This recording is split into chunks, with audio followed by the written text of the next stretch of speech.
Every year, thousands of families make a dangerous mistake when they bring a newborn home to a dog. The terrifying part is that it usually doesn't look like a mistake at all. It looks perfectly fine until it suddenly isn't.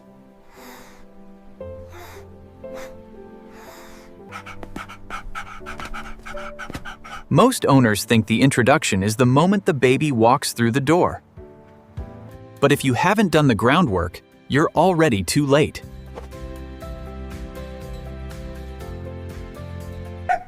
The consequences of getting this wrong aren't just stressful, they can be life-changing.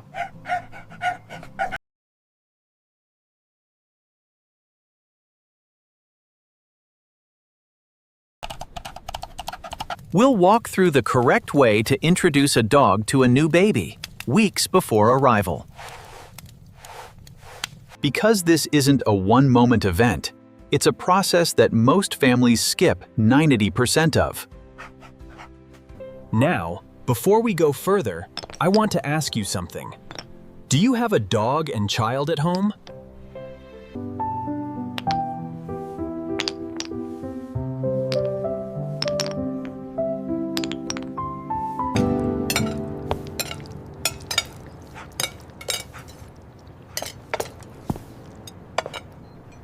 They know your schedule, your moods, and routines.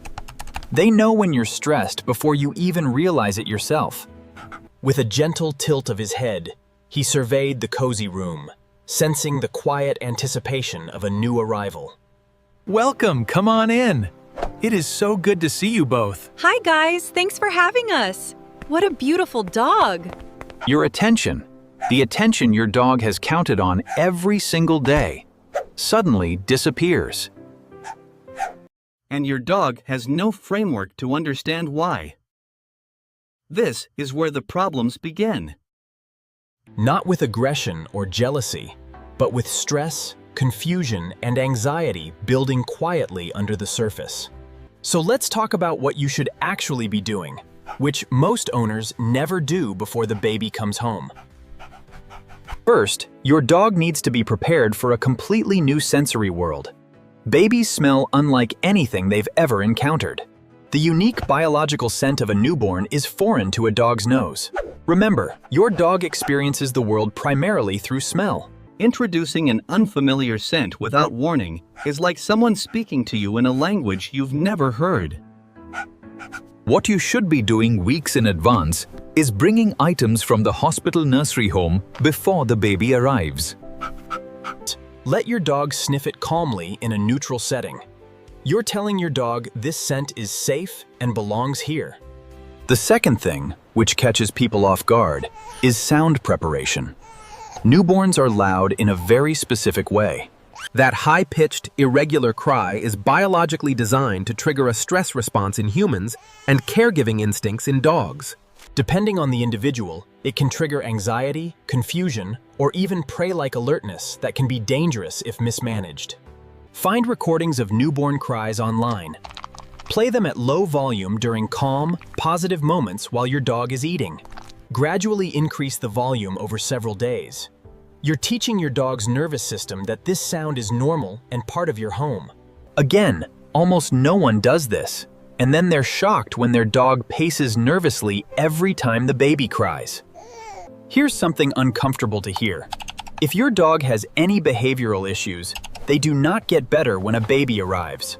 Resource guarding, unpredictable reactions to movement, or snapping, all these issues get worse. The stress of the new environment amplifies existing problems. If your dog has these tendencies, please work with a qualified behaviorist before the baby comes home, not after something happens. This isn't about doubting your dog, it's about being responsible. The dogs most likely to have an incident are not the ones with obvious aggression. Let's talk about routine changes, another area where families make serious mistakes without realizing it when a baby is coming. Most dog owners suddenly change everything, like locking the dog out of the bedroom or shortening their morning walk to 5 minutes. The dog who used to be on the furniture is suddenly not allowed anywhere near the couch. All of these changes happen at once. From your dog's perspective, the baby caused all of this. The baby is the reason everything they loved disappeared overnight. You don't want your dog to associate the baby with loss, and you want them to associate the baby with good things. If boundaries need to change, start making those changes weeks before the baby comes home, not the day you walk through the door. Gradually adjust the routine now. Give your dog time to adapt before the baby is part of the equation. Now, let's talk about the moment everyone is nervous about, the actual first introduction. This is the part where most families make the single biggest mistake. They walk in and immediately bring the dog over to meet the baby. Everyone is watching and anxious. The dog can feel every bit of that energy, and a tense, overexcited first meeting is the worst way to start. Here's what should actually happen. When you come home, one parent should come inside first, without the baby, and greet the dog. Let them settle and burn off that initial excitement of you being back after a few days away. Then, bring the baby inside calmly. Don't make it a big announcement. Just bring the baby in as if this is completely normal. Allow your dog to approach on their own terms. Do not force the interaction or push your dog's nose toward the baby. Let your dog observe from a distance first, and let them choose when they want to come closer. If your dog approaches calmly and sniffs gently, that's exactly what you want. Nothing that ramps up the energy. If your dog seems overwhelmed or overly fixated, calmly redirect them and give them space. Keep the leash on your dog for this first introduction, even indoors, so you have the ability to gently guide them if you need to. You are not restraining them aggressively. You are maintaining a level of control that protects everyone while allowing a natural interaction. Now, here is something critically important and almost universally ignored. Watch your dog's body language during every single interaction with the baby. Not just for obvious signs of discomfort, but for the subtle ones. Because dogs communicate long before things escalate. A dog that yawns repeatedly during an interaction isn't just tired, they're telling you they're uncomfortable. A dog that turns their head away from the baby isn't being dismissive, and that's a calming signal to reduce their own tension. A dog that freezes while being approached by a crawling baby isn't being still because they're relaxed. That freeze is a serious warning signal. Licking lips, showing whites of the eyes, tucking the tail, moving away, lowering the body. All of these are your dog saying, "I'm not comfortable right now." When owners miss the signals and push the interaction forward anyway, dogs learn that their communication doesn't work.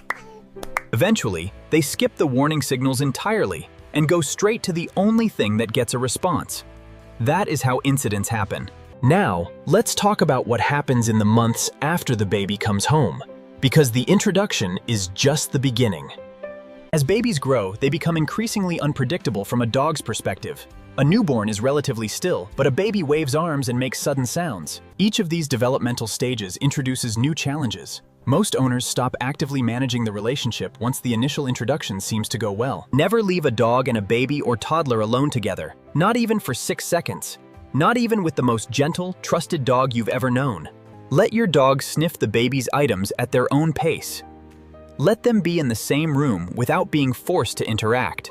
Create a safe space, a crate, a bed, or a corner of a room where the dog can retreat and knows with complete certainty that no one will bother them there. Teach children as soon as they're old enough to understand that the dog's space is off limits, that the dog's bed is not a play area. When the dog walks away, you let them walk away. Dogs that have reliable access to an escape route are dramatically less likely to feel cornered. The families that have the best outcomes, where the dog and the child grow up to be genuinely bonded, where the dog is a source of joy. Your dog wants to be part of your family, including the new addition, but they need you to bring them into that new chapter in a way they can actually understand. They need time, structure, patience, and a clear signal from you that even though everything has changed, they are still safe and loved. If this video helped you, share it with anyone who has a dog and is expecting a baby. It could genuinely make a difference. Like the video if you learned something new today, and subscribe for more content that helps you understand your dog. We'll see you in the next one.